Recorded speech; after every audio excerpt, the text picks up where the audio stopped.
তাহলে বর্তমানে south Indian চলচ্চিত্রের তারকা কীর্তি সুরেশকে একটু বেশি সামাজিক যোগাযোগ মাধ্যমগুলোতে অ্যাক্টিভ দেখা যাচ্ছে, কেননা সেখানে সুন্দরী তারকা তার এফডিডের আপডেটগুলির পাশাপাশি তার ফটোজও আপলোড করেন। সেই ধারাবাহিকতায় সম্প্রতি নতুন ফটোশ্যুটের ছবি আপলোড করতে দেখা গিয়েছে কীর্তি সুরেশকে। বাই দ্য ওয়ে, তার প্রকাশ করা ফটোজে দেখা যাচ্ছে কালারফুল ওয়ান পিস পোশাকে, পাশাপাশি খোলামেলা চুলে হালকা মেকআপে তাকে দেখতে বেশ সুন্দরী দেখাচ্ছে। সেই সাথে তার হাসি মুখটি তার দর্শকদের কাছে আরও বেশি নজর কাড়ে, যার প্রেক্ষাপটে বলাই বাহুল্য যে বর্তমানে কীর্তি সুরেশ তার দর্শকদের কাছে নতুন করে লাইমলাইটে।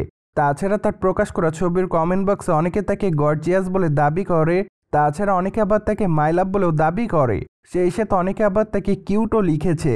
সো যাই হোক, সবকিছু মিলে আপাতত কীর্তি সুরেশ তার সকল দর্শকদের কাছে এভাবে দৃষ্টি আকর্ষণ করেছে বলে জানা যায়। By the way, south Indian চলচ্চিত্রের বর্তমান সময়ের দর্শকপ্রিয় তারকাদের মধ্যে অন্যতম কীর্তি সুরেশ। যদিও এই তারকা তার অভিনয় গুণে তার দর্শকদের কাছে একটু বেশি আলোচনায় থাকেন, কেননা চলচ্চিত্রের পর্দায় তার দুষ্টুমিষ্টি অভিনয় তার দর্শকদের কাছে নজর কাড়ে, আর এজন্যই বলাই বাহুল্য যে তিনি দর্শকদের কাছে লাইমলাইটে থাকেন সর্বদাই।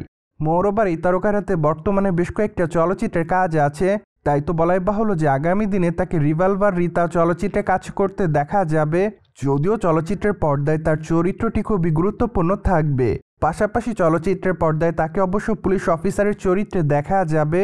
তাই তো বর্তমানে তার এই চলচ্চিত্রটিকে কেন্দ্র করে তার দর্শকরা খুব এক্সাইটমেন্টের মধ্যে রয়েছে। এমনকি ধারণা করা যাচ্ছে যে চলিত বছরের শেষের দিকে তার আসন্ন চলচ্চিত্র রিভলভার রীতা মুক্তি পেতে পারে, কেননা চলচ্চিত্রের শুটিংয়ের কাজ প্রায় শেষের দিকে এমনটাই জানা যায় বর্তমানে ঘনিষ্ঠ সূত্রের মাধ্যমে। প্রসঙ্গত, সাউথ ইন্ডিয়ান চলচ্চিত্রে এই তারকাকে সর্বশেষ বলিউডে কাজ করতে দেখা যায়, তাও আবার বলিউডে বেবি জন চলচ্চিত্রে অভিনয় করতে দেখা গিয়েছিল কীর্তি সুরেশকে।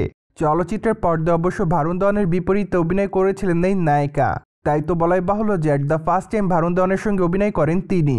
যদিও চলচ্চিত্রের পর্দায় তাদের দুজনের অভিনয় দর্শকদের কাছে নজর কাড়ে, কিন্তু দুঃখের বিষয় যে চলচ্চিত্রের গল্পটি রিমেক হওয়ার জন্য দর্শকদের কাছ থেকে চলচ্চিত্রটি সে পরিমাণ অর্থ ইনকাম করতে পারেনি, আর এজন্যই বলাই বাহুল্য যে চলচ্চিত্রটি বক্স অফিসে ফলোবের তকমা অর্জন করে।